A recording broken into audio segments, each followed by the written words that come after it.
Good evening, everyone. If you could please stand if you'd like to for the reading of the Council Prayer and the Acknowledgement of Country. And I'll call upon Councillor Watson to read the Council Prayer. Almighty God, we humbly seek your blessings upon this Council. Direct and prosper its deliberations to the advancement of your glory and the true welfare of the people of the city of Boroondara. Amen. Thank you. And I now call upon Councillor Biggar to read the Acknowledgement of Country.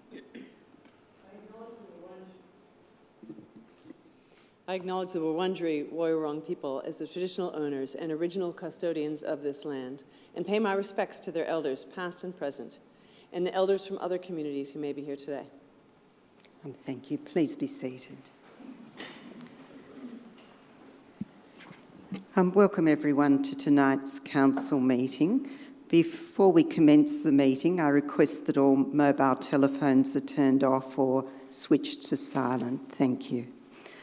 The council meeting is being live streamed on the council website, so you'll be able to view the proceedings of the meeting, councillor deliberations and voting. The meeting is also being recorded and will be made available on the council website soon after the meeting.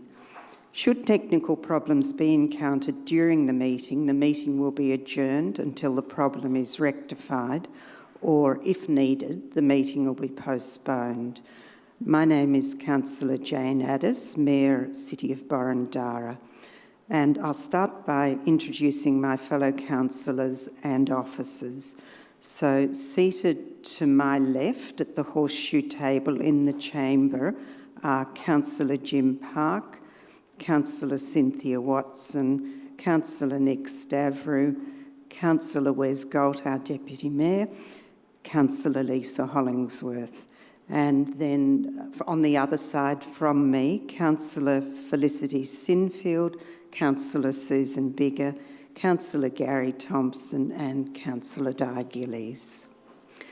Officers in attendance tonight: Philip Storer, our Chief Executive Officer, Carolyn McLean, Director Community Support, Daniel Freer, Director Places and Spaces, Mance Bassi, Director Customer and Transformation, Scott Walker, Director Urban Living, Amy Montalti, Chief Financial Officer, Adele Thayer, Acting Manager Governance and Legal, Kirsten Ritchie, Governance Coordinator, and Helen Pavlidis, Senior Governance Officer. There are also other officers in attendance this evening, and they'll be introduced as they present their reports. Apologies. Ms Thayer, are there any apologies for this evening? Through you, Madam Mayor, Councillor Franco is an apology this evening due to illness. Thank you very much. Adoption and confirmation of the minutes of the council meetings held on 28 March 2022 and 11 April 2022. Councillors, can I have a motion to adopt and confirm the minutes of these two meetings? Councillor Stavrou, and seconded Councillor Hollingsworth. Thank you. Is anyone opposed? There being no one opposed, I'll declare the motion carried. Thank you. Next item is declaration of conflict of interest of any councillor or council officers. Councillors and council officers, are there any conflicts of interest that need to be declared? Mr Storer? Yes, through you, Madam Mayor, I'll declare a conflict in relation to the confidential item. Thank you. We'll note that down. Thank you. Item 3 is deputation presentations, petitions and public submissions. Petitions. Ms Thayer, that's going to be introduced by you. Thank you. Through you, Madam Mayor, we have received 5 petitions. The petitions are set out in your agenda papers and behind me on the screen. Accordingly, I commend the officer's recommendation to you this evening. Thank you, Ms Thayer. Is anyone prepared to move a motion to receive and note the petitions as printed in our business papers? Councillor Sinfield? I am. And seconded, Councillor Watson. Yes, Thank Madam you. Mayor. Is anyone opposed? Nobody opposed, so I'll declare that motion carried. Thank you. Did you want to speak to it? I would Yeah, like to, if that's okay. absolutely. Just briefly. The number of submissions that we've received on petitions is really high in the scheme of things. We don't normally receive this many petitions per meeting, or the number of people who have signed those petitions. One in particular, the fourth one on our agenda papers, has received over 570 signatures. And 2, 3, 4 and 5, the petition numbers all relate to the bicycle strategy. The total number of signatures, if you were to combine those, and they're largely the same, is over 890 signatures.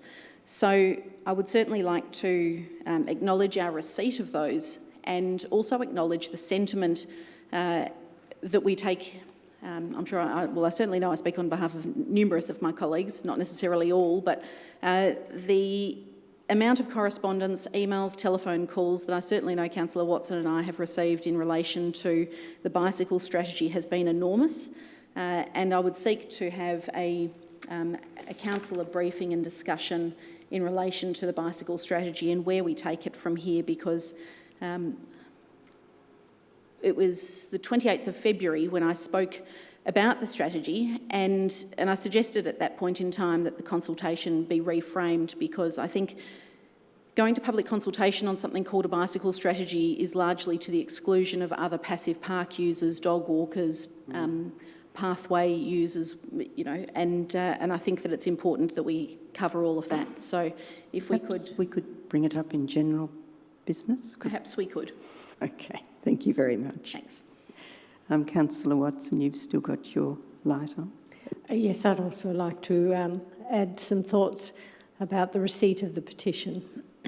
Okay, just briefly, because we are meant to be talking about the petition, not the strategy. No, I'll definitely keep my remarks to the petition. I have been in this chamber many times when we've received petitions, but this one is particularly close to home, quite literally. And I wanted to make mention of the fact that we have not only received a petition this evening, but my inbox has filled up every single day on people from my community who have expressed concerns. So while we are acknowledging the receipt of petition, if I could dump my inbox in there, you might get a true picture of what people are thinking about the bicycle strategy. I'm also would like to publicly apologise for the distress that this has caused a number of my residents. Thank you. Thank you very much. So I'm seeing that no one's opposed to accepting the petitions. Thank you. So I'll declare the motion carried. The next item is informal meetings of councillors. I think everyone's seen them. So they've been printed in our business papers. Is anyone prepared to move a motion to receive and note the record? Councillor Sinfield? Happy to. And seconded, Councillor Bigger? Yes, happy to. Thank you very much. Is anyone opposed to that? There being no one opposed, I'll declare that motion carried. Thank you. Our next item is public question time.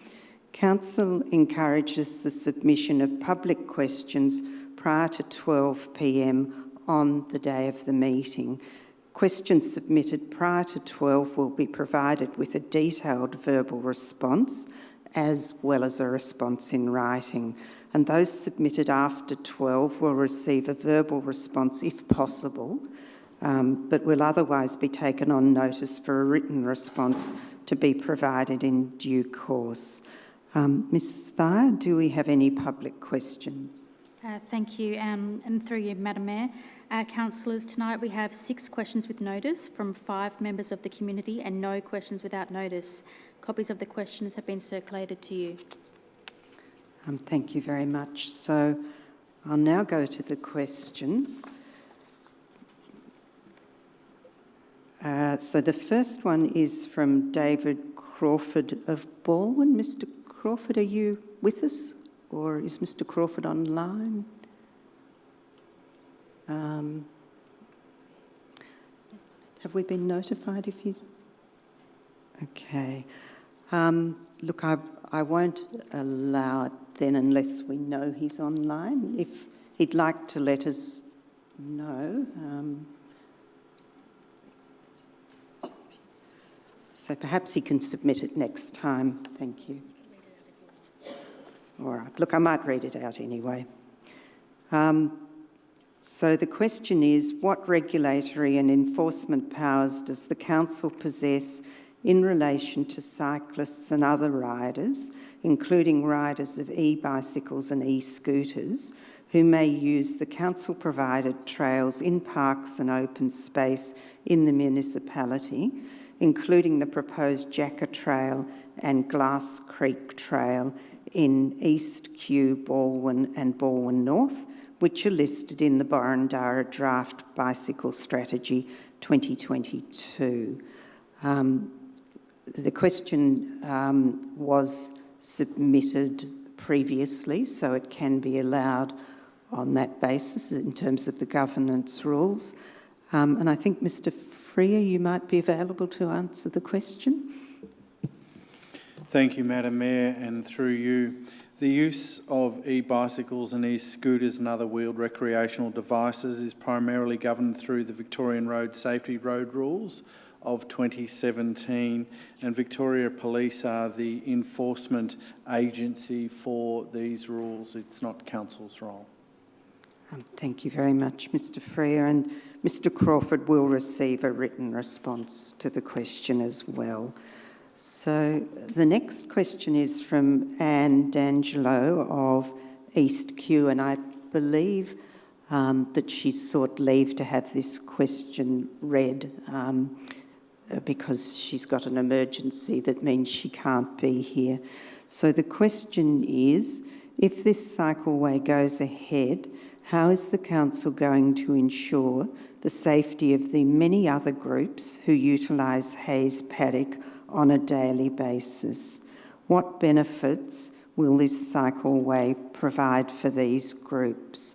And again, the question is allowed in accordance with Chapter 2 of the Governance Rules, as the question relates to a matter or matters regarding item 3 on the Council agenda this evening.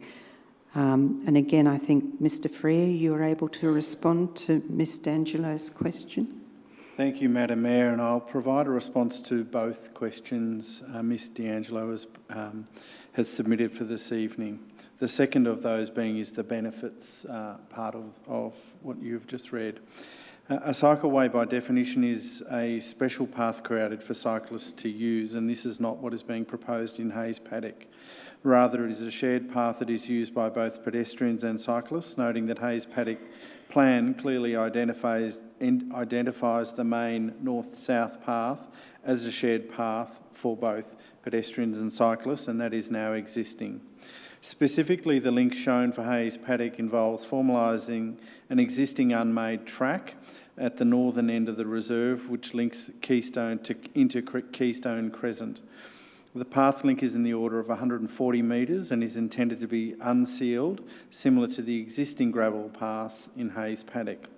Reconstruction works are also planned for the existing shared path, which is gravel, to address gravel spill, erosion and drainage issues. The improvement works to this path, which extends for approximately 700 metres, also involve retaining the path as gravel that is unsealed. The works would involve reconstructing the main path in gravel that is unsealed to a standard width of 3 metres wide, noting that the width of the existing path north of the bridge through deterioration is typically between 3 and 5 metres in width. The existing and proposed shared path link through Hayes Paddock and extending south to Stradbroke Park and beyond aims to provide local access link that connects this facility with nearby recreation facilities and schools and encouraging walking and cycling. The link is not intended to be a commuter cycler route, nor will it function as given the following. The mix of off-road sections. The link is indirect with several road crossings of major roads. With the exception of schools, there are no major trip-generating destinations in the area that would encourage commuter cyclists to use this link path or corridor, and the provision of existing direct on-road bicycle lanes in Kilby Road that link the main Yarra Trail and the Eastern Freeway underpass access off Kilby Road. Thank you. Thanks, Mr. Freer, and Ms D'Angelo will also receive a written response to the question. Our next question is from Geraldine Hopper of Kew East. Ms Hopper, thank you very much. Your question: Stradbroke Park's urban forest has an existing 3-metre shared pathway, cycleway.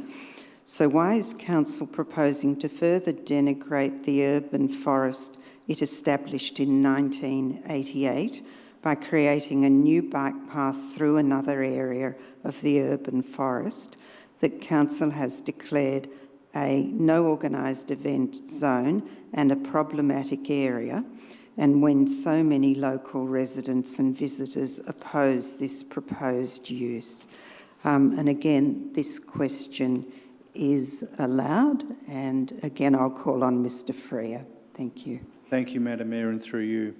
The proposed bicycle route identified in the draft 2022 Boroondara Bicycle Strategy is consistent with the route included in the previous adopted 2008 Bicycle Strategy and aims to provide a local access route that connects nearby recreation facilities and schools and encourages walking and cycling. Additionally, the route shown in the draft 2020 Bicycle Strategy is indicative at this early stage. The final alignment of design would be subject to further site investigations and community consultation, including with local residents, schools, and will need to consider the alignment and path design that integrates well in the local and natural environment, including unsealed paths for off-road path sections. The potential for an alternative route alignment via the existing unsealed path along the western edge of Stradbroke Park will be considered as part of this process. The use of the existing unsealed paths with an emphasis on renewal and maintenance would also be given consideration. Thank you, Mr. Freer. And again, Ms. Hopper, you will receive a written response. Thank you. Our next question is from Lynn Tammas of Kew East. Ms. Tammas here, perhaps online. So I guess we'll assume she is. The question again relates to the draft bicycle strategy, and the question is, if the draft bicycle strategy aims to deliver a safe bicycle network, why is Lawrence Street included as a bicycle street that, 1, requires a dangerous Burke Road dogleg crossing with no electric lights, no traffic lights, and 2, is known as Stradbroke Park's third car park with frequent congestion, illegal parking and noise and nuisance due to the intense scheduling at both ovals? Why not use Stradbroke Park's existing shared bike path, which has traffic light crossings at both ends? And again, this question's been allowed, and Mr. Freer again. Thank you, Madam Mayor, and through you. The proposed bicycle street link along Lawrence Street, identified in the draft 2020 Boroondara Bicycle Strategy, is consistent with the route included in the previous adopted 2008 Bicycle Strategy and aims to provide local access route that connects nearby recreation facilities, schools, and encouraging walking and cycling. Additionally, the route shown in the draft 2020 Bicycle Strategy is indicative, again at this stage, with the final alignment and design being subject to further site investigations and community consultation, including local residents, schools, and will need to consider the alignment of the path that integrates well into the local and natural environment. The potential for new signalised pedestrian crossing at Burke Road near Lawrence Street and Maylands Avenue would be considered as part of this process, as well as an alternative route options via the existing Burke Road, Harp Road and Belmore Road signalised intersection. Thank you. Thank you very much, Mr. Freer, and Ms Tammis will receive a written response. Our next question is from Mr Ian Huntley, who I can see, and it relates to funding offers by political parties.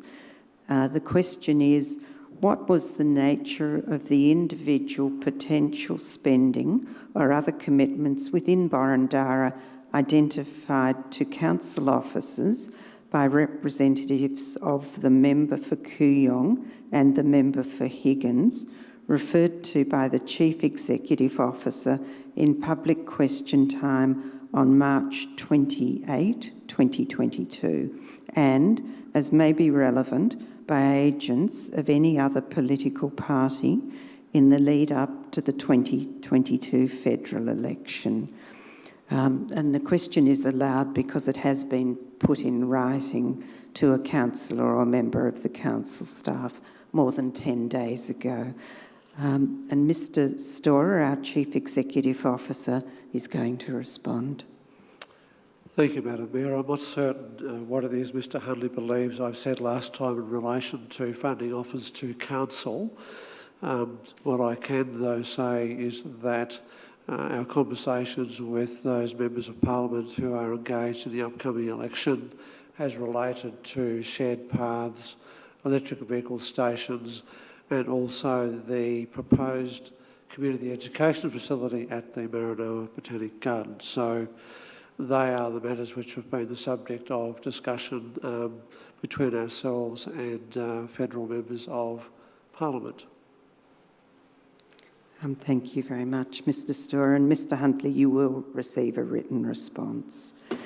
And your second question relates to signalised crossing on Balwyn Road.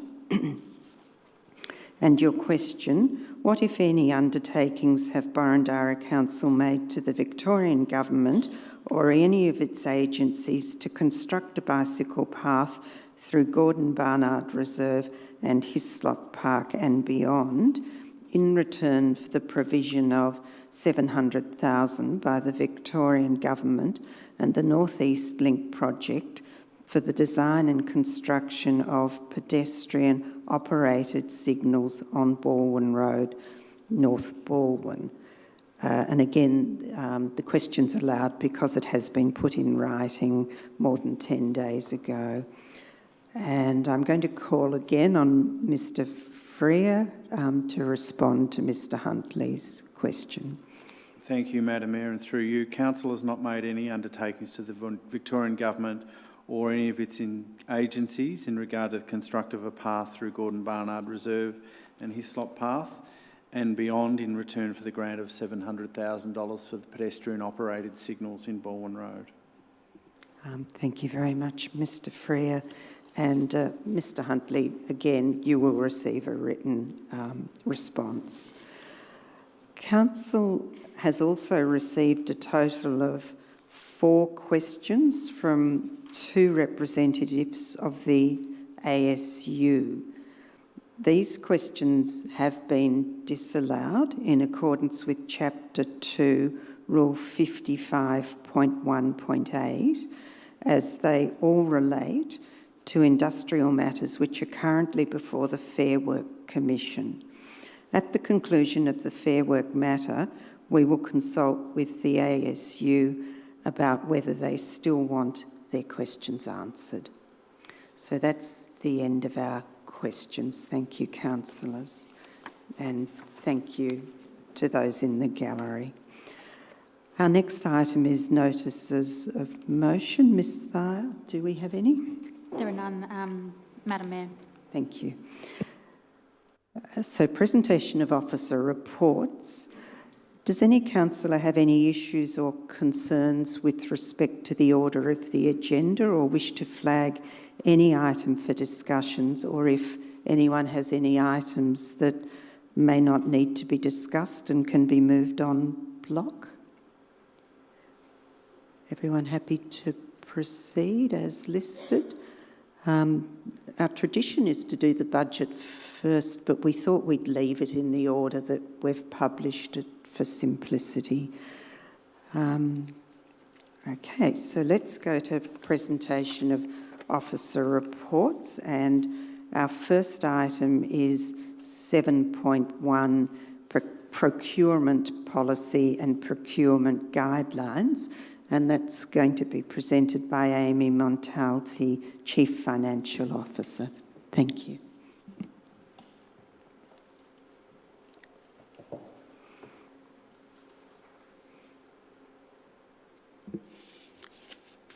Thank you, and through you, Madam Mayor.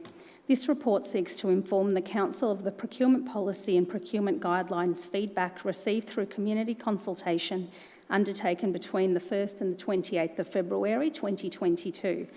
At its meeting of the 13th of December 21, Council resolved to adopt the procurement policy 2021-25 to meet legislative requirements. Council also resolved that the procurement policy 21-25 and supporting guidelines be issued for public consultation. At the conclusion of this consultation, one resident provided feedback, which is detailed in the report before you, particularly regarding the publishing of contracts on Council's website and the value of these published contracts. To maintain alignment with Clause 10D of the Local Government Planning and Reporting Regulations 2020, which requires a list of contracts entered into by Council valued above the contract value at which Council must invite a tender or seek an expression of interest under its procurement policy, officers are recommending the procurement policy 21-25 and supporting guidelines remain as adopted by Council on the 13th of December 21, with 2 minor amendments as detailed in the officer recommendation that you have before you. One being to replace the word obtain with seek in the works 15,000 to 35,000 threshold to align with the requirement of other procurement thresholds. The second amendment is to proven past and relevant experience section in evaluation and negotiation guideline to include an additional dot point for respondents to disclose if their company has had any WorkSafe criminal or civil action taken against them in any state or territory in the past 5 years and the court made an order against the company or the matter settled out of court. Thank you. I'm happy to take any questions. Thanks, Ms Montalti. Are there any questions, councillors? Councillor Park. Just in respect of Clause 4 of the recommendations, I'm a bit troubled by the wording "or the matter settled out of court." I mean, that might encompass a withdrawal of a proposed prosecution, and that's not something that ought to be considered as a black mark, as it were. I mean, these sorts. The prosecutions start all the time, but where they're withdrawn, if there's no sanction, then I'm not sure of the relevance. So if you could sort of give me your thoughts on what was intended there. The intent with the recommendation was, I suppose, for Council to capture any of those previous historical issues with the contractor when evaluation is occurring for that contractor. With regards to the matter settled out of court, I suppose I take your comments on board and would look to Council to see if that was something that they would want to keep in that recommendation. Perhaps if I could just add, I can see the point being raised. I suppose part of the question here is that it may well offer a benefit to a contractor who is responding, in the sense that things might be said about them in the tendering process, and it may well be that upon discovery that a matter was in fact withdrawn by the public agency and therefore there's no substance to it. So there are sort of two sides to this, I guess. I can see the point Councillor Park is making. I could also see how that could work for a respondent to a tender process. and indeed assist us to put in context things which might be said along the way.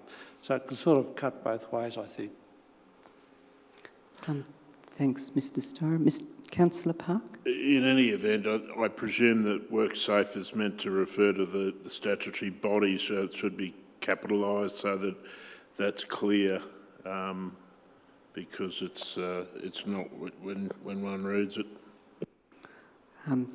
Thank you, Councillor Park. I'm sure we can adjust that. Councillor Thompson? My question's been answered really. It's the same shared view as Councillor Park has. I think the last from all matter settled out of court could probably be dropped off that last.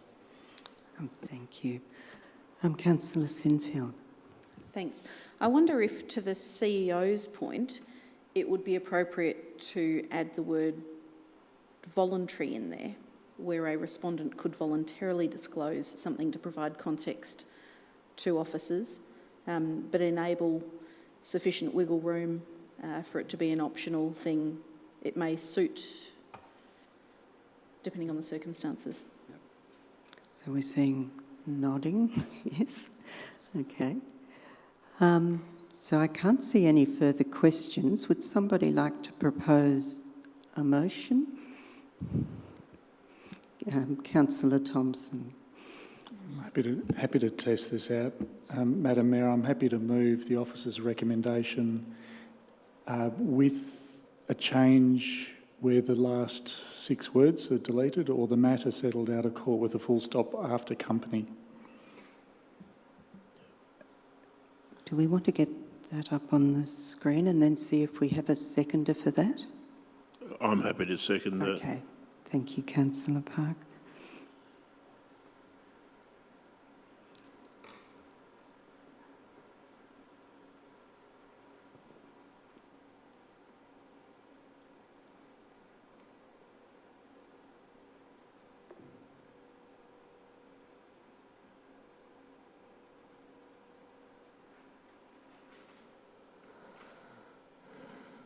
I'll just wait until it comes up on the screen.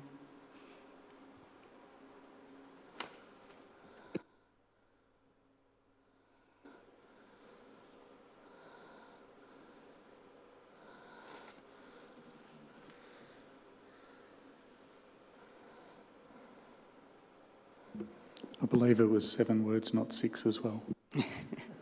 Just counted.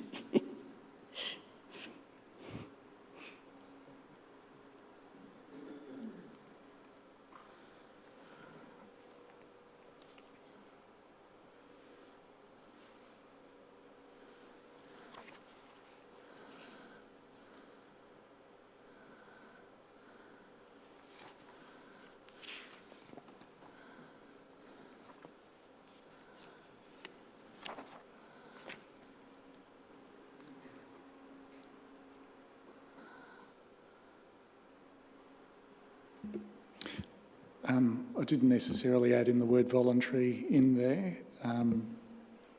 Might just see if the second is happy to include that, because that was...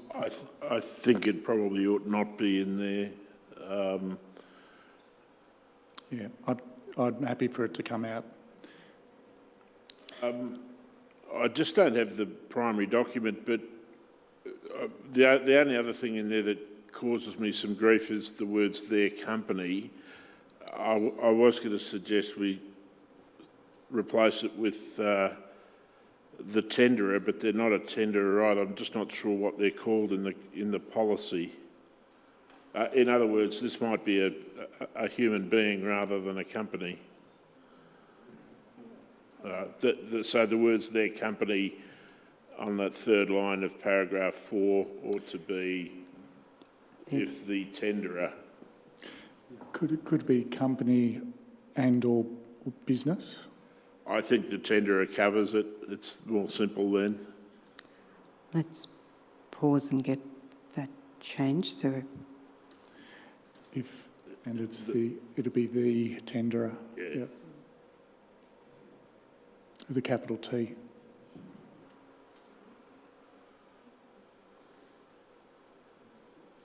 but it's tender, yeah, again. That probably covers it. So are the mover and the seconder Yeah, I'm happy with that. comfortable Yep. with that? Councillor Hollingsworth, did you want Thank you, to Matt. Just another, opposed or? just a question whether the company then being the last word should also be the tenderer. Oh, yep, Thank you. very last. Thank you. Yep, thank you.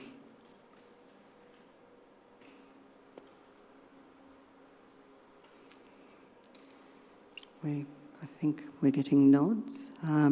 So can I check if anyone's opposed to that motion? Yes, we have some opposed. Thank you. So we'll go to the mover, Councillor Thompson. Thanks, Madam Mayor. Look, I think the changes are fairly minor here, but probably protect us against a myriad of uncertain events that might occur when it comes to the application of the sentence that's been removed, such as Councillor Parkes referenced things that may not have had legal proceedings or the court settling it. There might have been a negotiation or something like that and done so in good faith and shouldn't be used as prejudicial in this instance.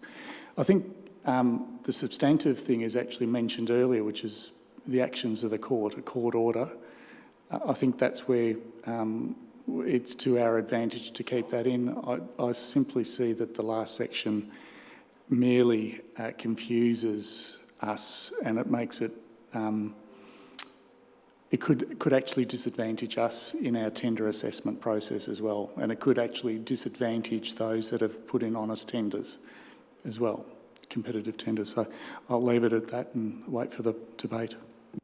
Thank you. Councillor Parkes, the seconder, would you like, not now? No? Would anyone else like to speak to the motion? No? So I'll go back to you, Councillor Thompson, to conclude the debate. Not that there is a debate, we possibly... I like it when there is a debate, Madam Mayor, because at least I know what I need to round out, but there is nothing to round out, so I'll put the motion to the vote if we can. Yep. Did you want to speak? Yes, did you? Oh, sorry. Yes. Okay.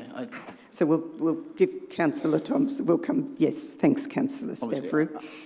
I automatically thought the opposition would have an automatic right of reply. But look, I understand Councillor Thompson's point of view, and certainly Councillor Parkes. The only thing I'm concerned about is that it potentially creates potential conflict with parts of the risk policy. I haven't got it in front of me, and there may be no risk appetite for certain things. And if we don't know the matter of whatever has been settled out of court, how can we actually be comfortable if, for example, we have no appetite for certain risks to actually proceed? I would like some way to at least have the ability to know what the issue was, and then we can qualitatively assume that we're comfortable with that risk or not. That's where I'm coming from. But I do understand both Councillor Thompson and Councillor Parkes' point of view. Do the officers need to add anything? I know this isn't normal practice, but we're happy. Thank you. Would anyone else, Councillor Park, you've now got your light on to speak? This motion provides no conflict whatsoever with Council's adopted strategies in terms of risk management. And if there was any concern, then it would be well and truly covered in terms of what's in paragraph 4. And I say that with a long history of involvement in these matters. Okay, thank you. Would anyone else like to speak to the motion? So we'll hand back to Councillor Thompson to close. Speak now or forever hold your peace, Madam Mayor. Look, I've got nothing further to add. I think I've rounded it out with my introduction to this motion. Thank you. So we'll now put the motion that's up on the screen. All those in favour? And those against? Thank you. That motion's carried. Thank you, councillors. Thanks, Ms Montalti.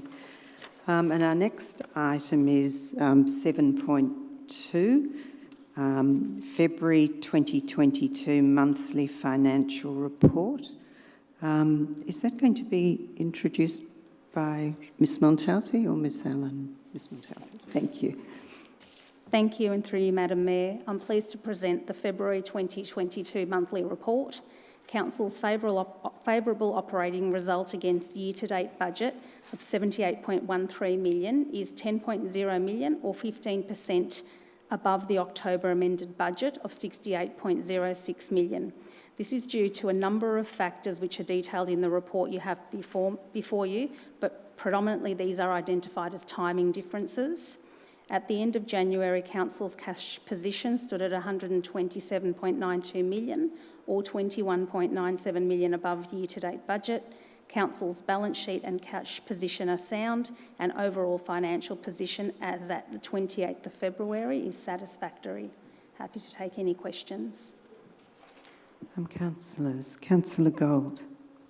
I'm just interested in some of the under-expenditures during that period.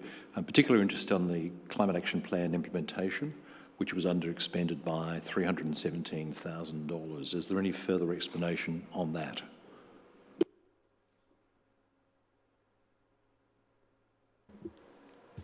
I'll hand over to Daniel Freer, Director of Places and Spaces.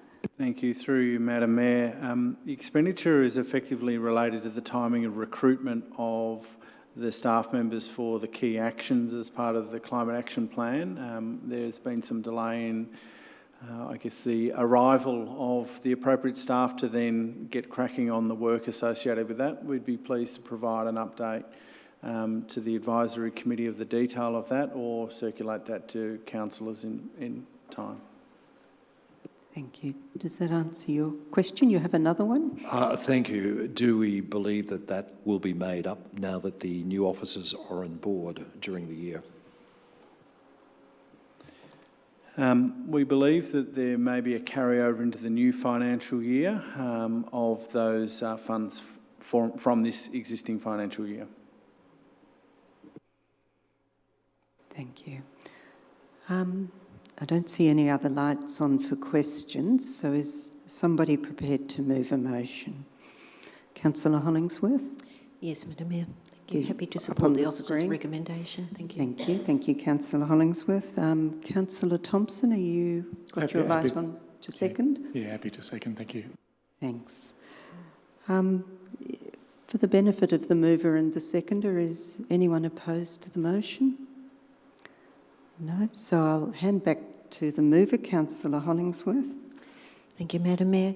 First of all, I want to thank our Chief Financial Officer, Ms Montalti, for presenting a wonderful February report. And whilst I acknowledge Councillor Galt's sentiment that to some extent it's disappointing that we haven't expended the monies that were allocated for that particular period, I do understand that we've been in a COVID environment for 2 years, and unfortunately through 6 very long lockdowns, that has impacted the progress of some of our projects.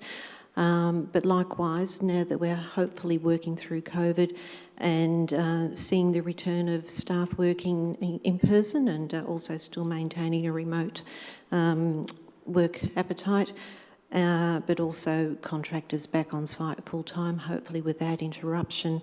I'm optimistic that we'll be back on track to commit to the projects as we move forward and pick up the time we've lost in the months ahead. Thank you. Thanks, Councillor Hollingsworth. So, as nobody was opposed, I'll put that motion. Those in favour? Those against? That's carried unanimously. Thank you, councillors. Our next item is adoption of Management Performance Review Delegated Committee minutes, and Mr Storr is declaring a conflict, so we'll just pause for a minute.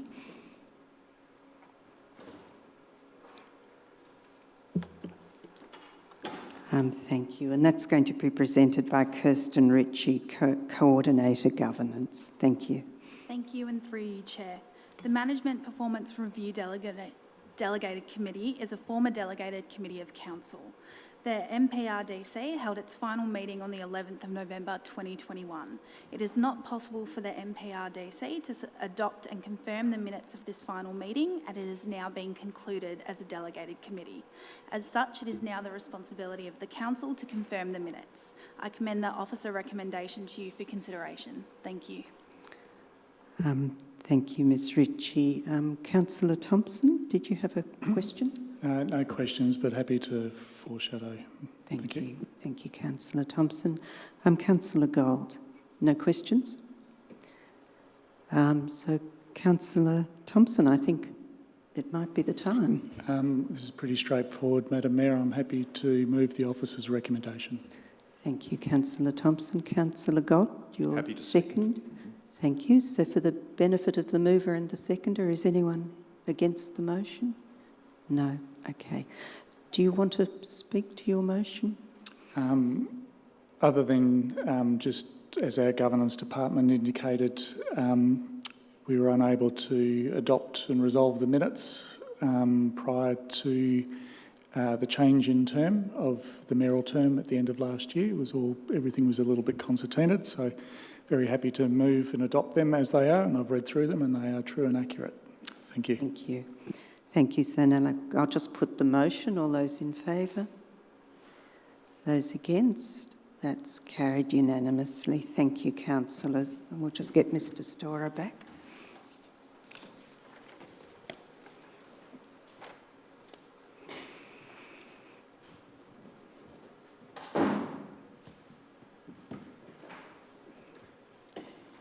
Thank you. So item 7.4, endorsement of bin lid colour standardisation, and that's going to be presented by David Shepherd, Manager, Environmental Sustainability and Open Spaces. Thanks, Mr Shepherd. Thank you, and through you, Madam Mayor. The purpose of this report is to confirm Council's approach to meeting the state government requirements for consistent bin lid colours by 2030. For Boroondara, this will mean a change in waste bins to a bin with a red lid and a dark green body, and recycling bins to a bin with a yellow lid and a dark green body. Our FOGO bins are already compliant. The changeover can either be undertaken as a bulk changeover at some point prior to the deadline, or progressively as bins are broken, lost or reach the end of their life. The officer recommendation is to undertake a program of progressive replacement as this is the most cost-effective and provides better environmental outcomes. Once the approach to bin replacements is confirmed, a community education and communication program will be developed to support the change. The officer recommendation is on the screen, and I commend that to you. Thanks, Mr Shepherd. Councillors, are there any questions for Mr Shepherd? Councillor Thompson. No questions, Madam Mayor, but again, I'm happy to foreshadow a motion. Okay. Councillor Park. I just wanted to ask whether we maintain much of a stock of bins on hand, or, you know, what sort of number would we have on hand? Through Madam Mayor, yes, we do maintain a stock. I'm picturing the visual size of the stock. I'd trouble to give you an accurate number of how many in there, but in the order of probably 200 bins, I would think, something around that. And so when would we expect to start rolling out the new ones in terms of the proposed, in terms of the officer's recommendation? Pretty much immediately. We change over about 3,000 bins per annum currently, so that 200 in stock would disappear pretty quickly, and once that was done, we would utilise new. Thank you. So I think Councillor Gold was next with the question. I applaud the proposal to roll it out progressively. It's a much more economic thing.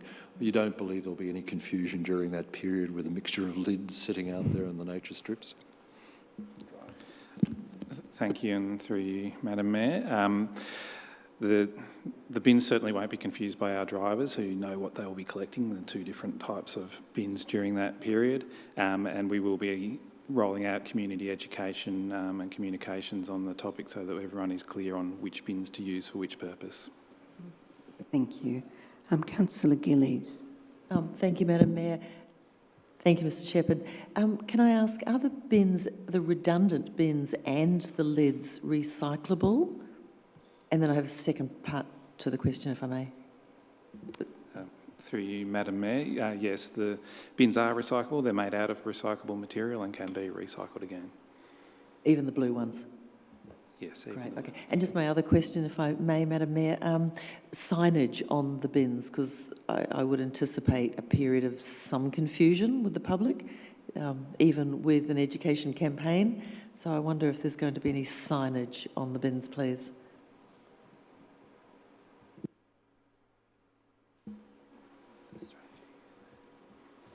Through you, Madam Mayor. So the short answer is yes, but I guess similar to the FOGO rollout and the education and promotional materials that were provided that informed people on how to utilise those bins when they were first put out into the community. Thank you. Councillor Hollingsworth.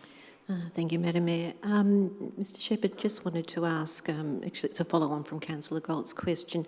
So with the rollout of the new bins, will it be street by street, suburb by suburb, so that there's some continuity rather than a mix match? Through you, Madam Mayor, the proposal here is to replace bins that are lost or broken or have reached end of life, so it won't be on a street by street basis, so there will be inconsistencies wherever you drive through the municipality. When we reach a deadline period, 2030, then we will have to replace the remainder of the bins that haven't been replaced up to that point. Right, and if I may, with a second question, which was actually what Councillor Gillies asked. So again, with the signage, I think that's very important because I can imagine, particularly with some of our senior residents, that it may be a little bit confusing, and particularly if there's a mixture of bins within the streets. But I actually think the colour coding is brilliant because it... Question? It's a question well, mark. It is a question, yeah, because I'm not sure if this is why or not, and you might be able to answer this, but is it in reference to also traffic signal colours, as in, red, green and amber, in the sense of how we should manage our recycle? Through you, Madam Mayor, I'm not aware that that's the reasoning for the selection in colours, but getting consistency across the state is an important factor in the education of how to utilise those bins most effectively as well, and that will be achieved through this process. Right, thank you. Thank you. Councillor Biggar. Yeah. So you've said, I think you said that we would go through about 3,000 bins a year broken. So over 8 years, that's about 24,000. So wouldn't that mean we'd have something like 40,000 to do, like 2/3 of them to do in 2030? Is that what we're anticipating, that we'll sort of roll it out at that pace and then there'll be a big push in 2030? Yeah, through you, Madam Mayor, that is correct. So there will be a large residual still to be replaced when we hit 2030. But there doesn't seem to be, I suppose, there doesn't seem to be any way around that unless people start destroying their bins a bit more quickly, which we probably don't want to advocate. No, thank you. Thank you. Councillor Park. This Councillor Gillies' question sparked one for me, which is, I heard that they are recyclable. I guess that begs the question, are they recycled? What actually becomes of, I mean, obviously the ones that go missing, but what becomes of the ones of which we dispose?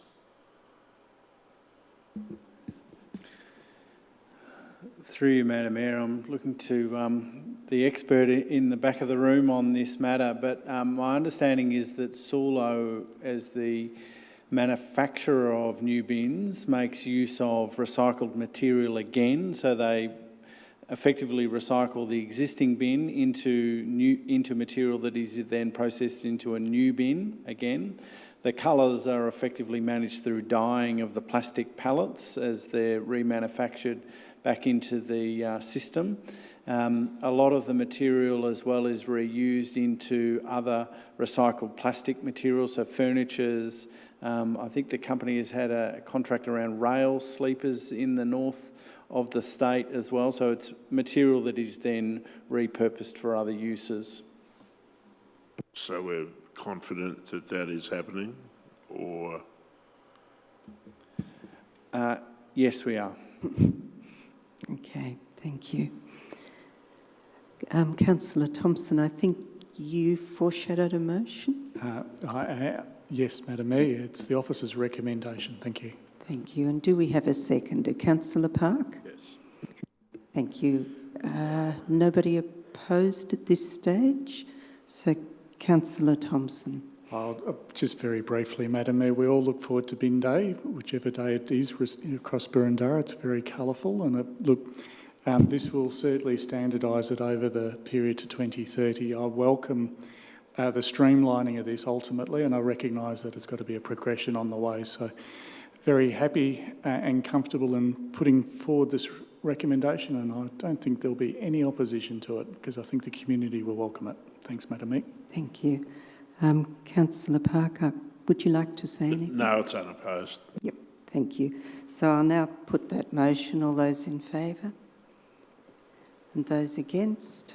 That's carried unanimously. Thank you. Thank you, Mr Shepherd.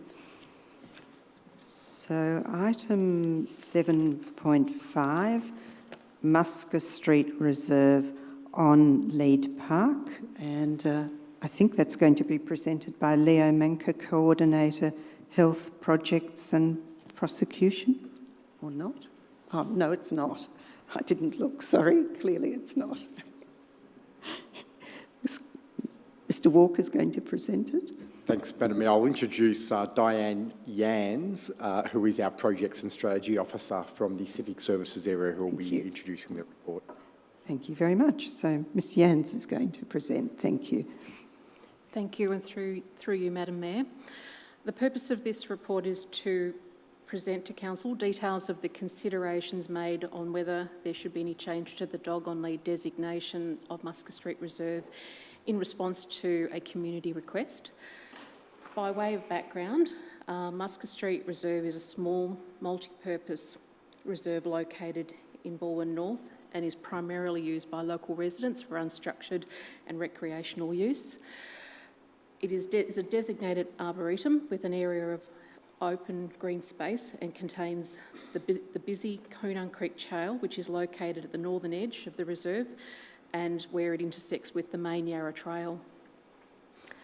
Musker Street Reserve is not designated by Council's control of dogs order, and as such is not available to dog owners for off-lead use. Multiple council signs in the reserve state this. In December 2020, 2 signs which were back-to-back were found by a council officer indicating that off-lead use was permitted, and these incorrect signs were replaced in February 2021.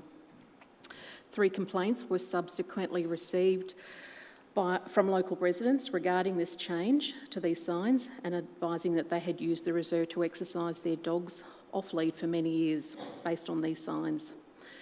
At the council meeting on 24 May 2021, during question time, this matter was raised by one of these residents, where it was asked whether council will seek to classify Musker Street Reserve as an off-lead dog park. The Director of Urban Living responded that a report will be presented to council for consideration. Council officers have undertaken a substantial internal review involving several teams within the council and considered 7 separate criteria as part of this review. It is recommended that based on this review, the on-lead status of Musker Street Reserve continue unchanged. If, however, it's deemed that there may be merit to reconsidering the dog on-lead status, it is recommended that this should wait until the completion of the construction of the North East Link project, which is scheduled currently for 2027. Thank you. Thanks very much, Ms Yans. Are there any questions? Councillor Park. Just foreshadowing a motion. Thank you. I can't see any other lights on, so no questions. Councillor Park, your motion? I've given officers a slightly amended version, and the effect of it is just to ensure that a review is undertaken at the conclusion of NELP rather than to adopt the wording that's proposed. Let's get that up on the screen.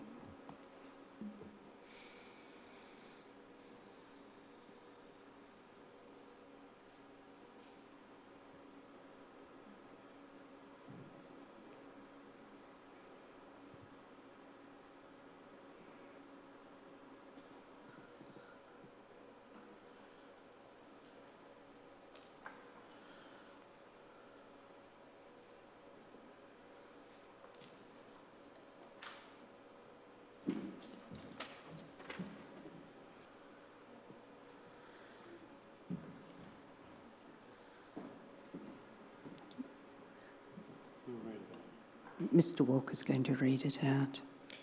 Thanks, Madam Mayor. The amended resolution would read that Council resolve to maintain Musker Street Reserve as an on-lead park, and that on the completion of the North East Link project, the designation of the park be reviewed. That's what you were seeking, Councillor Park. Councillor Sinfield, you're happy to second that? I am. Thank you. Is anyone opposed to that motion? I'll be very brief then. The park has functioned on a de facto basis as an off-lead park for many years, very successfully. But for the North East Link situation, I would have proposed to formalise that arrangement. But given the unfortunate impacts of NELP on that reserve, this seems to be the most prudent approach. Thank you, Councillor Park. Councillor Watson, your light's on. I presume that's an error? Yep, sorry. Thank you very much. As nobody's opposed, you're happy not to speak to it. And I don't need to return to you, I don't think, Councillor Park. Thank you. So I'll put that motion. All those in favour? Those against? That's carried unanimously. Thank you, councillors. So our next item is 7.6, Proposed Budget 2022-23 for Public Exhibition. And that's going to be presented by Ms Montalti, Chief Financial Officer. Thank you.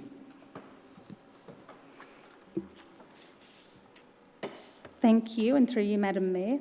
Presenting the proposed 2022-23 budget this evening and formally releasing this for public consultation is the first step towards Council adopting the 2022-23 budget. I would like to hand over to our Mayor to say a few words of introduction. Thank you very much. It's my pleasure to present Council's proposed budget for the 2022-2023 financial year. The proposed budget has been prepared in line with Council's commitment to sustainable budgeting, responsible financial management, and the Victorian Government's rate cap of a 1.75 increase, all to ensure we can continue to provide important services for our community.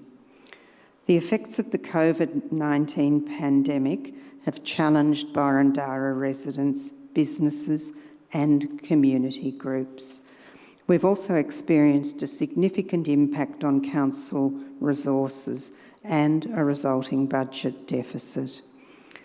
Despite these challenging financial circumstances, Council has a clear and responsible path to recovery and will continue to provide the things that are important to our diverse community. The budget outlines Council's commitments and showcases the ways in which we will continue to meet our community's vision for a more sustainable and inclusive community. Underpinning this budget through each planned project and initiative is our 10-year vision, as outlined in the Borondara Community Plan for 2021 to 2031. Based upon extensive research and consultation, the plan captures our community's vision for Borondara and reflects it across 7 priority themes. The Borondara Community Plan 2021 to 31 is Council's key strategic document.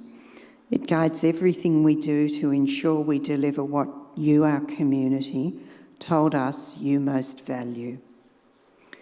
Everything in this year's proposed budget links back to our community's ideas, aspirations and feedback, all of which are captured in the plan, including investing in strengthening our local economy, caring for our environment and supporting our community members. I'd like to highlight a few of the important initiatives in the draft budget. We are planning for improvements to our shopping centres, including Mailing Road in Canterbury and Glenferrie Road in Hawthorn, to encourage trade and economic growth and to create a welcoming and vibrant space for locals and visitors to enjoy. We'll continue to meet our commitment to improve Borondara's environmental sustainability, with a $4.26 million assigned to deliver key initiatives that will minimise our impact on the environment and to provide a healthier, more sustainable future for our city. This includes implementing our Sustainable Council building policy to ensure a minimum 5-star Green Star equivalent standard for all new buildings and applicable retrofits, and reducing greenhouse gas emissions through LED lighting and heating and cooling upgrades, to name just a few. Our commitment to providing quality community infrastructure remains a high priority, with $79 million allocated to renewed and new community assets in the coming year. And this includes planning for the refurbishment of Glenferrie Tuck Stand and the Kew Library redevelopment. We also plan to finish construction and open both the new Canterbury Community Precinct in early 2023. It will cater for local early years services and community programs. And there'll also be the new state-of-the-art Kew Recreation Centre, which we plan to open in the middle of 2023. We'll continue to invest in vital services such as libraries, health and wellbeing, family, youth, active ageing and recreation. We also plan to continue Council's investment in a number of transformation projects that will enhance the way we provide services to our community, with increased choice and convenience of services and ways to interact with Council. Our community's ideas, aspirations and feedback helped to create the 10-year vision for Borondara, which formed the basis of this draft budget. We're now inviting all Borondara residents to share their thoughts. Please tell us whether you think the proposed 2022-23 budget reflects our community plan. The feedback survey will be available from Thursday, 28th of April on our community consultation webpage, Engage Borondara. Hard copies will also be available at our customer service counter here at our council office. We'll be accepting feedback until 5 p.m. Wednesday, the 25th of May. Feedback will then be collated and considered at a council meeting on Monday, 6th of June, prior to the official adoption of the budget in late June. Your feedback will also help to inform the planning for future budgets. On behalf of my fellow councillors, we look forward to receiving your feedback, which will help to ensure Borondara remains a vibrant, inclusive city, a city in which we all feel privileged to live. Thank you very much. And I'll now hand to councillors for questions for officers. And I didn't notice the order. Look, we'll go to Councillor Stavrou, then Councillor Hollingsworth. No question, Madam Mayor. I just foreshadow a motion. Okay, thank you very much. Councillor, no, righto.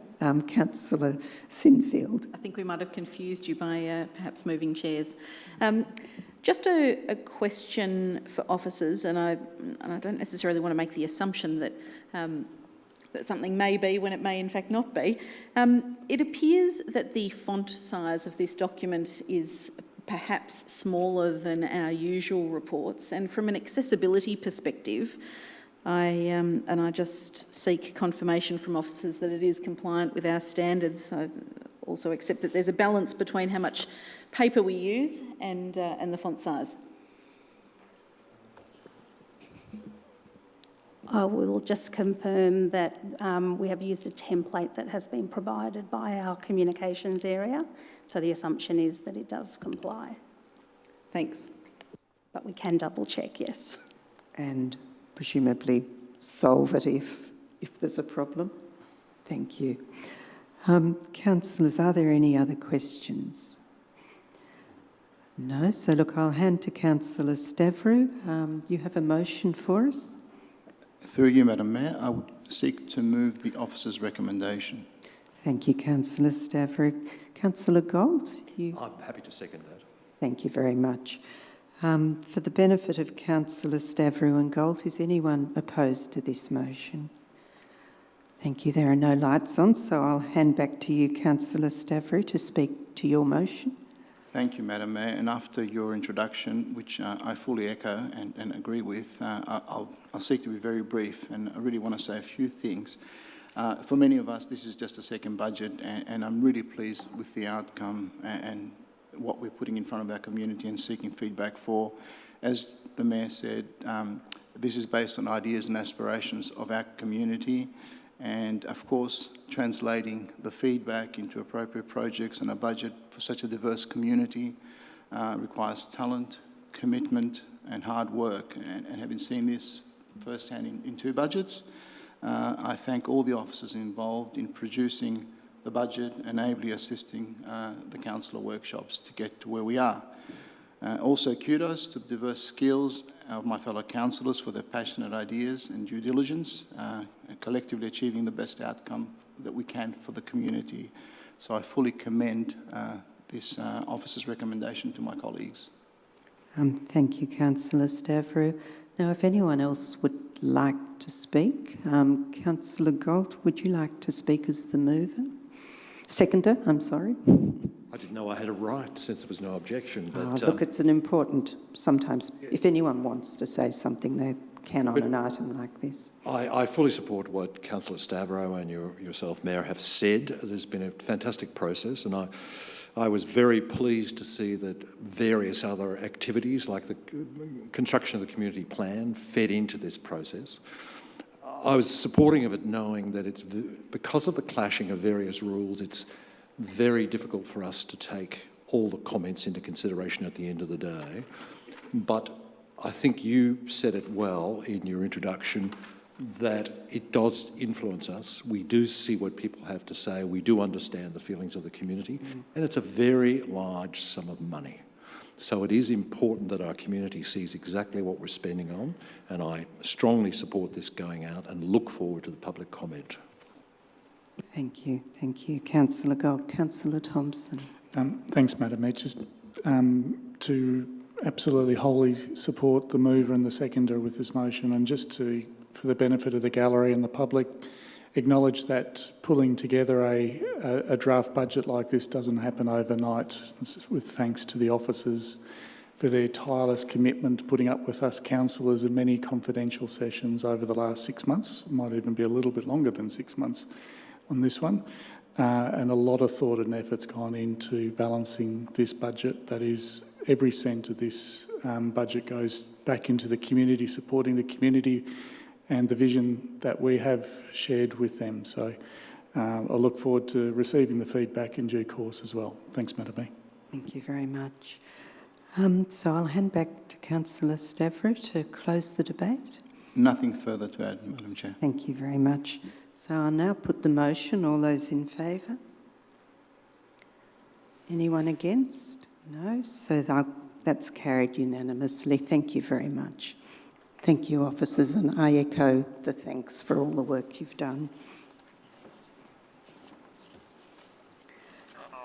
Item 7.7, Contract 2021/202, Walmer Street Bridge, Northern Approach spans replacement. And I think that's going to be presented by Sid Mariani, Coordinator of Civil Projects. Through you, Madam Mayor. The Walmer Street Bridge comprises of 3 sections: the Northern Land Bridge in the City of Boroondara, the river bridge across the Yarra River and the southern land bridge within the city of Yarra. The bridge is an important link through the Yarra, connecting the main Yarra Trail and supports very high pedestrian and cyclist users. The bridge is strategically important and is defined on the principal bicycle network as a bicycle priority route and a strategic cycling corridor. The bridge is also of heritage significance and recently listed on the Victorian Heritage Register. This project aims to replace the land section bridge within the city of Boroondara that is currently steep and narrow, and strong community interest exists to replace the bridge and improve access. Key feature of the proposed works include a 120-metre long structure incorporating both the land bridge and the path approach, disability compliance grades, a graded width of 3.3 between handrails, tapering to 2.4 to match the existing river bridge, handrail lighting, and improved signage and line marking. This report seeks to award a contract for the works under contract 2021/202 Walmer Street Bridge, Northern Approach, spans replacement for a total cost of $3,284,532.89, excluding GST. The budget includes a 1.5 metre federal government grant under the Bicycle Network grants, and an additional $1 million grant has been approved in principle, subject to the execution of deed of agreement currently underway. Pending award of contract, works are anticipated to commence in Q3 2022. In summary, the officer's recommendation is to award the contract as per the council report. Thank you very much. Any questions, councillors? Councillor Galt, I think, was first. Thank you, Mayor. I would first of all like to ask, fitness for purpose.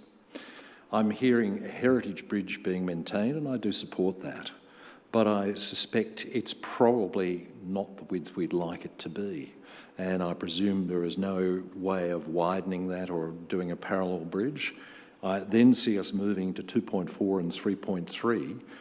Is it fit for purpose? It's long awaited, long overdue, and I strongly support it, but are we getting what we need? Through Madam Mayor, if I may, on this, knowing probably more of the history than Mr Mariani in terms of the contract here, the heritage listing of the bridge effectively tied the river bridge to its existing structure and the width of that, and required the narrowing or the tapering of our land bridge to meet that bridge and the width at the river bridge crossing. The state government, through the then Vic Roads, have undertaken previously, I think, 2 feasibility studies into either replacing all of the bridge network through there, which was effectively stopped through the heritage listing of both the river bridge and the land bridge as associated with that, and then a second study to develop a bridge alongside the existing bridges as well. That work has not been released publicly, but we understand that work has not continued to be progressed due to some challenges with finding an appropriate crossing point adjacent to the existing bridge network. But the intent was, through that work, to have one as a cycling bridge and one as a pedestrian bridge.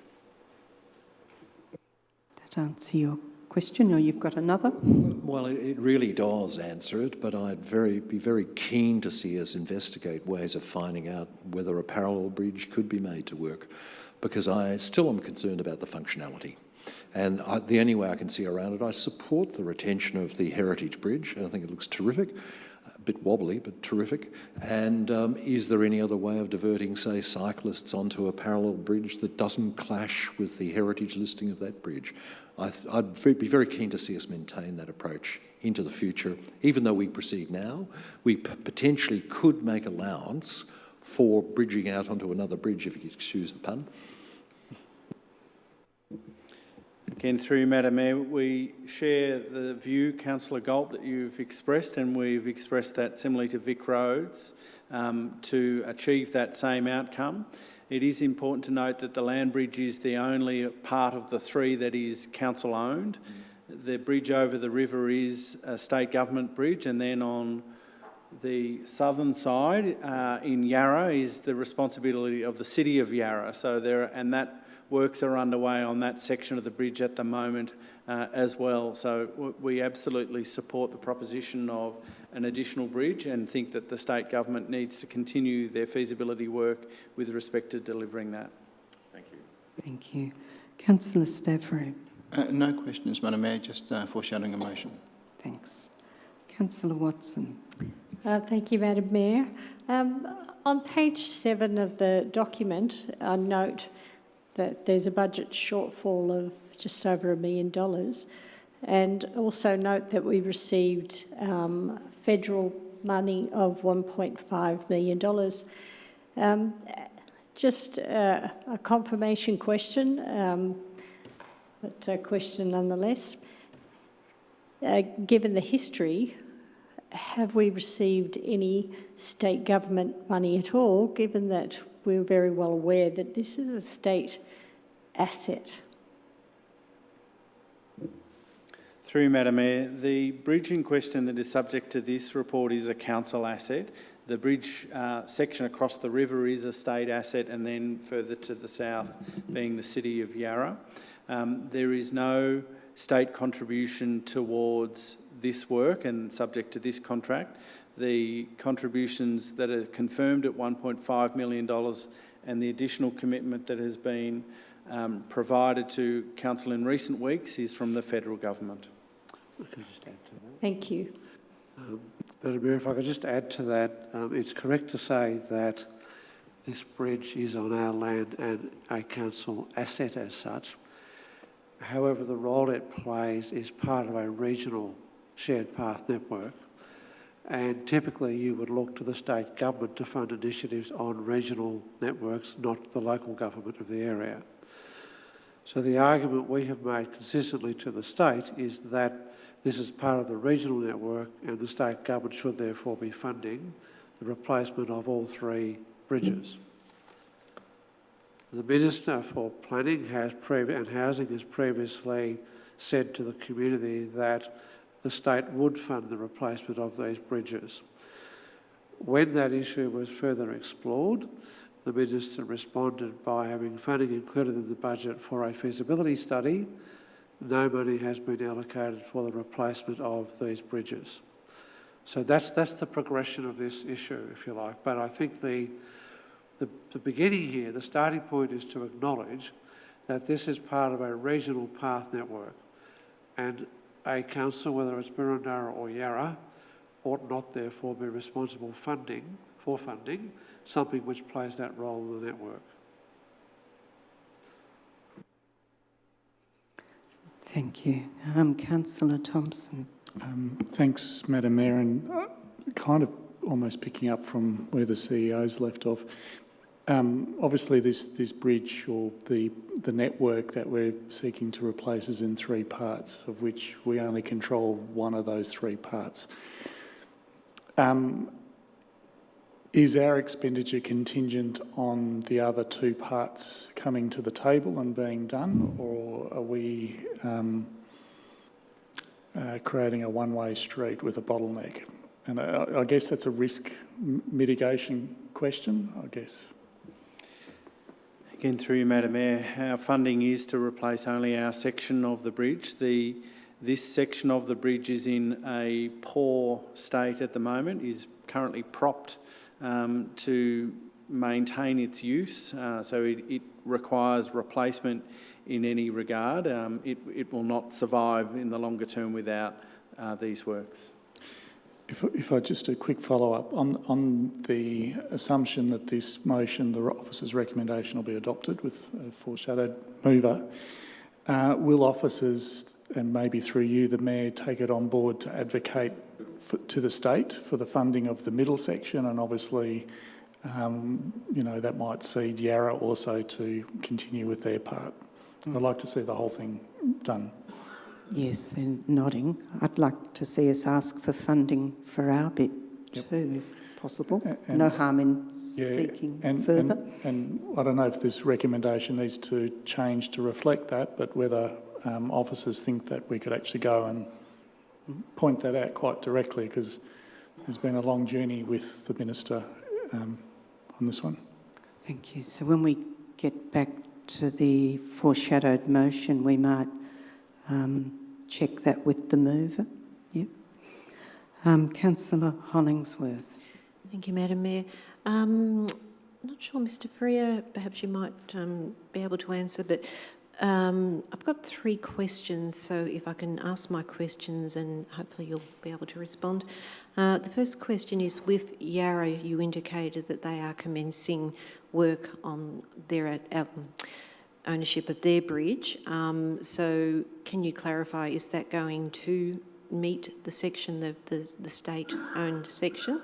The other question is, my understanding is that Council have advocated for funding to the state before, but that hasn't been supported, so if we can just clarify that. And my third question is, with regard to Councillor Galt's comment about the feasibility study, just confirming that Council will continue to advocate to the state to contribute to a parallel bridge as well. So I hope that's all right. Thank you. Through Madam Mayor, the section from the City of Yarra on the southern boundary of the southern side of the Yarra River connects to the middle bridge, if you like, the water bridge, the state government-owned bridge. That work, I understand, is being undertaken by a Salter Developments as part of their residential development work adjacent to that bridge section through there as well. It's part of a permit condition, I believe, that Salter have on the site. In respect to the second part, yes, we absolutely have sought state government funding, and Mr Hondrakis and others have spent a lot of time in meetings with VicRoads with respect to replacing all parts of this bridge network through there. And the third part, absolutely, I think it's appropriate that we continue our advocacy work to the state government for additional funding. Thank you.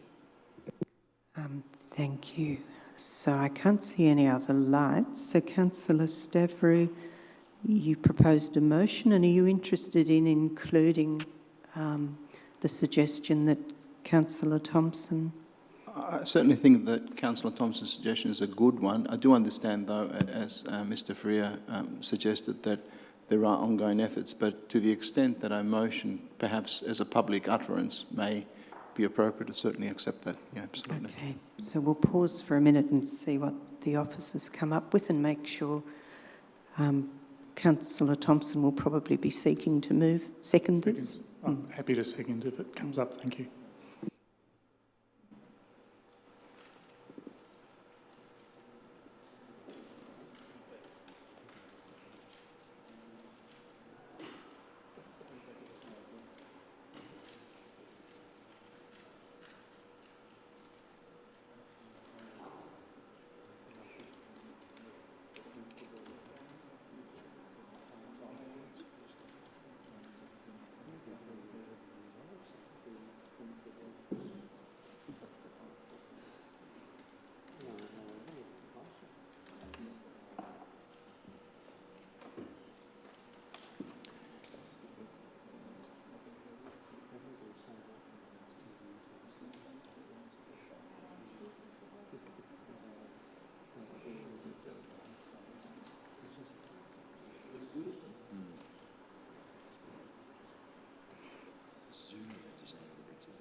No, I just want to make a point. It doesn't sound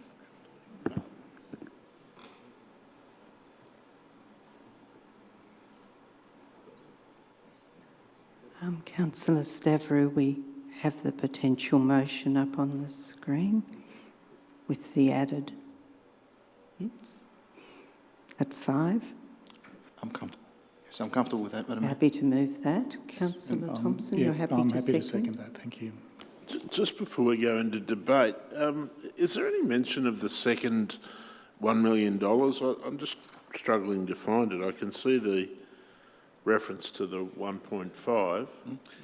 Can I make reference to why that's not included here, which is to say that we need to actually have the Commonwealth Government, the relevant department, sign an agreement with us for that funding to come through. And in an election year, if a commitment of that nature is not forthcoming, so there's an agreement signed, and there is a change of government, then there is a risk to that funding. Sorry, a low risk or no risk? No, there is a risk. Yes, a risk to that funding. So what we've been trying to do is to secure with the relevant department an agreement which gives assurance to council those funds will in fact come through. So this implies that if they don't, council will pay the lot? I need to come back. Madam Mayor, with your indulgence, I think following on from what Councillor Park is, maybe item 5 also needs to reference the federal government, because our page 6 of 14, we reference the $1.5 million previously in this report, so... Perhaps we'll seek some advice. Perhaps if I could just address the question raised by Councillor Thompson, then ask Mr Freer to address the broader question. That proposition would be consistent with the way funding grants normally work, whereby there is generally an obligation for council to acknowledge the source of those funds. Mr Freer? Thank you. With respect to the question, in section 6 of the report, there is a heading there, a budget shortfall, and then there is a couple of paragraphs after that which talk to the additional $1 million grant that has been provided and attachments of correspondence both received and responded to the federal government in regard to that. Officers have been in regular contact with the appropriate department in regard to establishing a funding agreement for that additional funding. The funding agreement for the earlier grant has been secured and signed at this point in time, and then there, in the event that the additional amount, or for some reason that funding agreement for the further $1 million is not provided, in that section of the report there are a range of projects that have been identified with funding made available to cover that additional requirement. Councillor Park, does that... I suppose I just wanted... I mean, what Councillor Thompson said was what I was thinking. Just to confirm that the CEO doesn't see a difficulty in doing that. No, I don't believe there's any difficulty. In adding the extra words? Or... In adding to, or even including an item number 6 that's specific to... Okay, let's pause again. And then, Councillor Stavrey, are you happy to contemplate that? I certainly like to see it. I don't want to have it conditional on guaranteeing the grant, because no, that's right. Waiting to see it. Yeah.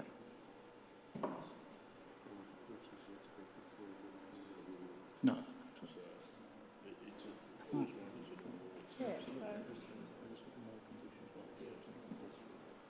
Good. We need to change it.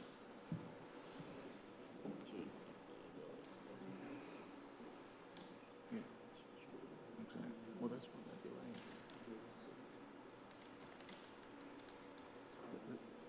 There'll be further. There'll be more to come, but I'm planning when the right time is, because we need to put them over the coals, because they've been absolutely...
Now we now have a point 6.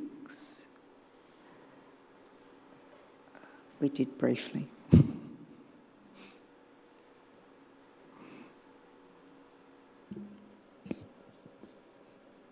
Could that be read out, Madam Mayor, whilst we wait?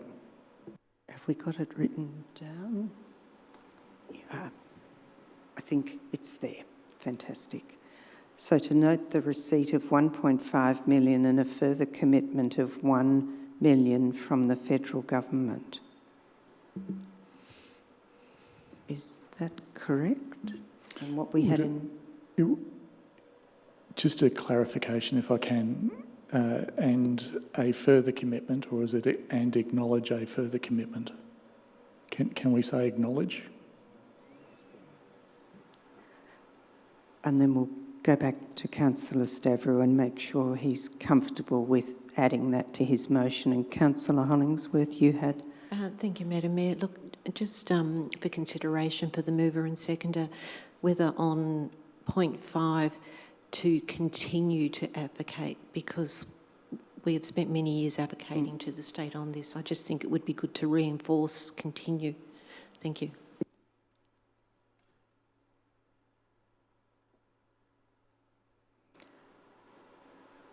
Now, Councillor Park, are you comfortable with that before we go back to... Yep.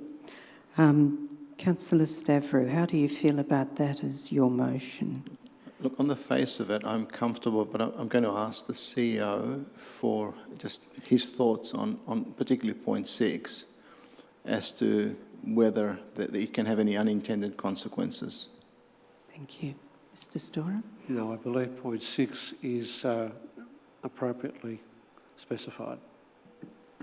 Thank you for that. I'm comfortable then. So you're happy to move that as your motion? Yes? I'm very comfortable. Okay. And Councillor Thompson, you're happy to second that? Thank you. So for the benefit of the mover and the seconder, is anyone opposed? Councillor Gold? I just wanted to ask a question about the word commitment. Clearly, the million, we ain't got it until that document is signed, and it's actually...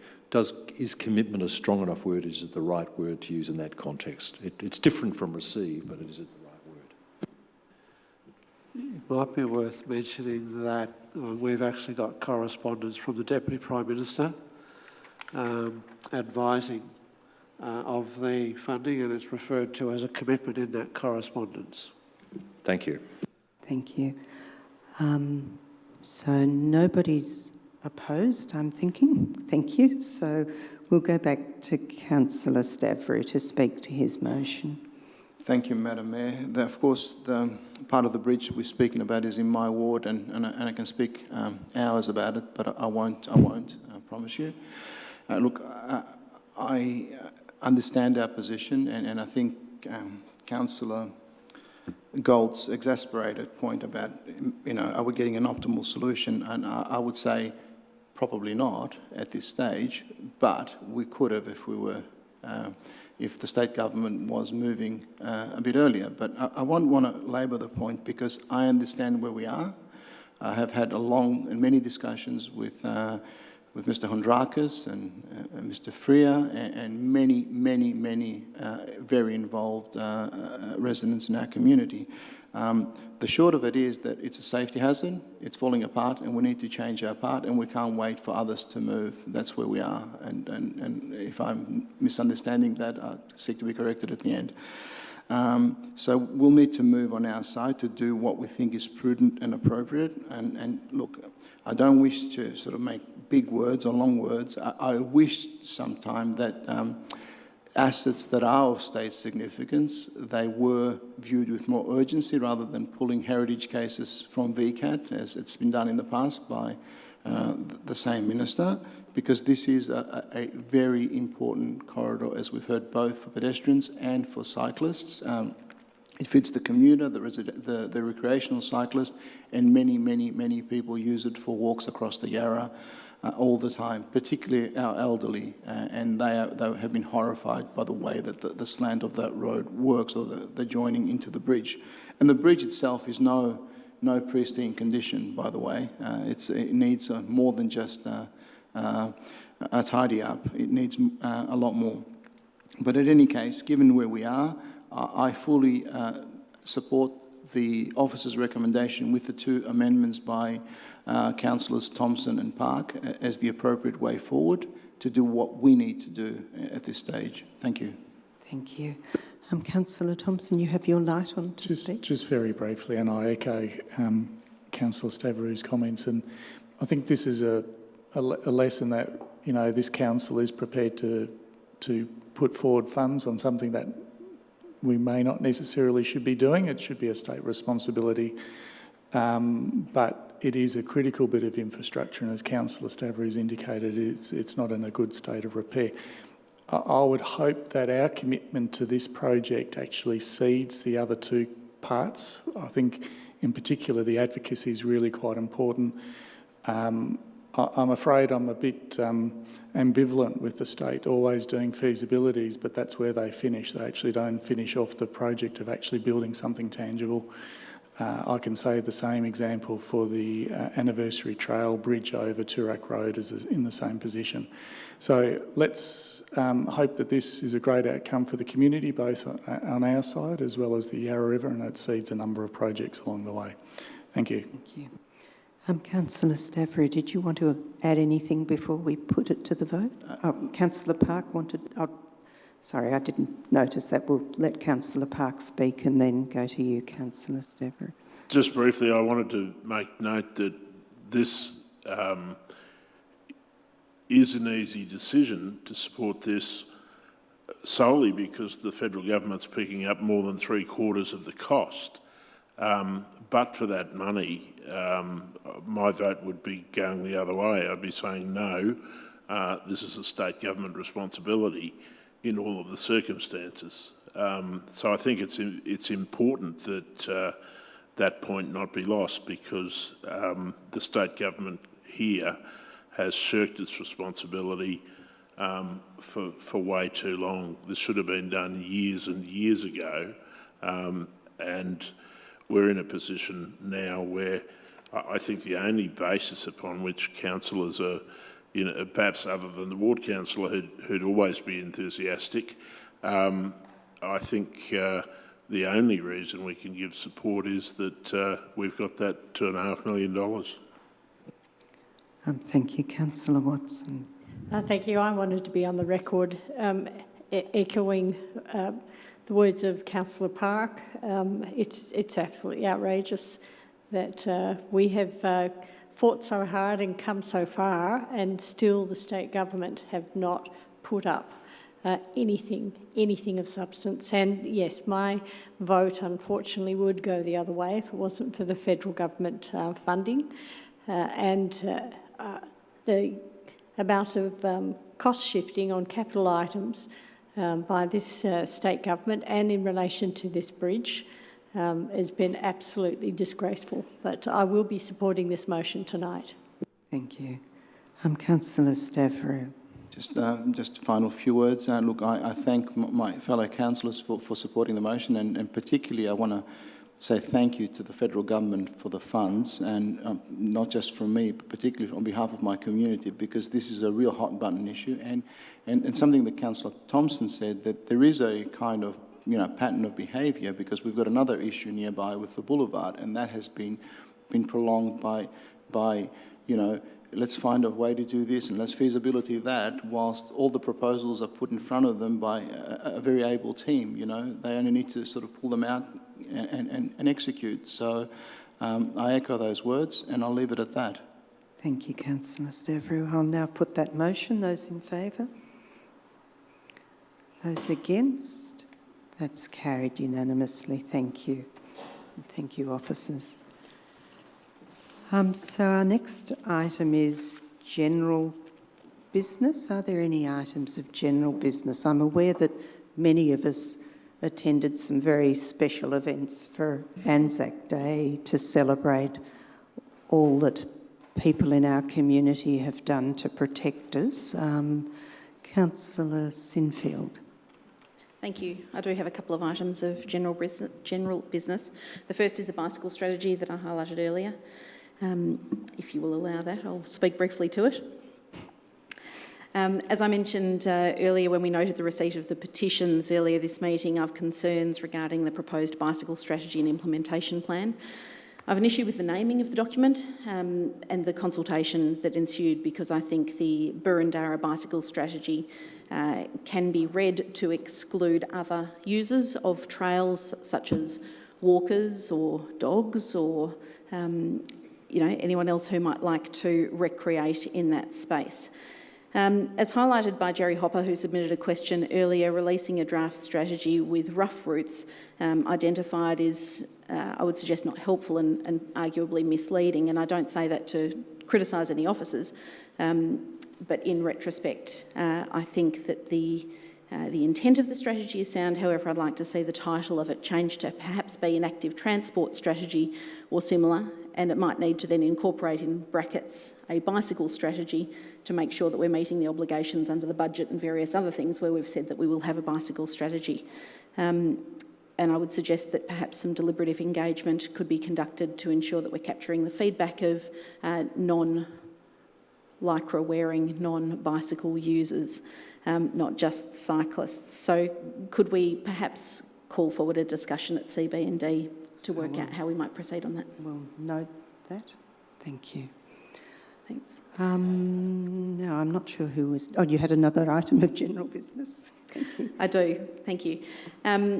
The second is the anniversary of the Eastern Freeway incident. It was the anniversary at 5:36 p.m. last Friday, the 22nd of April, and that marked 2 years since the tragic passing of leading Senior Constable Lynette Taylor, Senior Constable Kevin King, Constable Josh Presney and Constable Glenn Humphreys. The unthinkable incident on the Eastern Freeway in Kew here in our municipality when these 4 officers were performing road safety duties, keeping our community safe. So on behalf of the Council, I offer our condolences to the families, friends and colleagues of the fallen officers, and additionally I pay my respect and thank the Victoria Police officers who work tirelessly each and every day in our municipality to keep us safe. Thank you, Councillor Sinfield. Councillor Stavrou, I'm sorry, I'm not sure who was next. Thank you, Madam Chair. Look, I just want to go back to the procurement policy and ask for, it may all be okay with the extra condition that we put in there, but I would like a CB&D paper to do a bit of an analysis against our risk appetite, just to see whether there are any unintended consequences. Thank you. So officers have noted that request. Whether we're happy to... Happy to certainly have a CBD discussion. I might speak offline with Councillor Stavrou as to what it is that he's concerned about. Thank you. Thank you. Councillor Hollingsworth. Thank you, Madam Mayor. If I may, I'd like to speak briefly about the ANZAC services that I know most of us have been to over the last few days, some on the eve of ANZAC and some post-ANZAC. But there was one particular service that I attended, and with your indulgence, I'd just like to read 4 very short paragraphs because I believe it's very fitting at the moment with conflict, obviously, in the Ukraine and around the world, and also noting Councillor Sinfield's comments with regard to this marks 2 years of the passing of 4 officers as well. So this prayer I would like to dedicate to military, but also all frontline workers and particularly our serving police officers as well. God, in unchanging love, shine your light on our nation as we mourn the loss of young lives, members of the Australian Defence Force. In this time of darkness and shadow, we uphold each and every member of their family and friends that they may know consolation of your love. We pray for each mother, father, son and daughter. We pray for each brother, sister, niece, nephew and grandparent. We ponder and wonder about the circumstances of loss and pray for the injured and for members of their units. We pray for all deployed personnel and military chaplains and those who care for them. Now, they're just 4 very short paragraphs, but I think particularly for the last week, there are many in our thoughts and prayers, and it's important that we acknowledge all people that are impacted by the atrocity of war. Thank you. Thank you, Councillor Hollingsworth. Councillor Thompson. Thanks, Madam Mayor, and I acknowledge the Anzac spirit was certainly alive yesterday for the first time in 2 years with crowds gathering, and it was wonderful to see all of the returned servicemen and supporters acknowledged in those words that Councillor Hollingsworth said. With regards to the bicycle strategy, I'm also very interested in the CB&D on that, because from what I garner, being in the southern part of the municipality, the issues that have been raised appear to be at the northern part of the municipality and not present in the southern part. I seem to be devoid of too much angst. So I'd welcome a CB&D to actually try and find out how we might work through finding a solution, in whatever capacity that might be. Thanks, Councillor Thompson. Councillor Sinfield, you've got your item? Thanks. Yeah, sorry, I forgot my final item in relation to Anzac Day, and I just wanted to acknowledge the services put on by QRSL both on Sunday and on Monday, the great efforts of our local RSLs who have worked tirelessly to deliver services across the municipality, providing an opportunity for our community to come together and pay respects to past and present personnel. The QRSL is in a difficult situation at the moment, and so I also acknowledge the contribution of the volunteers from the East Melbourne Tramways branch who came together with Q to deliver that offering for the community, lest we forget. Thank you. Our next item is urgent business. Are there any items of urgent business? Thank you. No. So this is the end of the council business for this evening. And before I close the meeting, I want to thank all of you who have joined us this evening and wish you and your family good health. I'd also like to take the opportunity to thank Ms. Thayer for the wonderful job she's done as Acting Manager of Governance and Legal, and I'm sure everyone would echo my thanks and say what a wonderful job you've done for us all. So thank you very much. Thank you, Madam Mayor. I'm very flattered. Okay, thank you.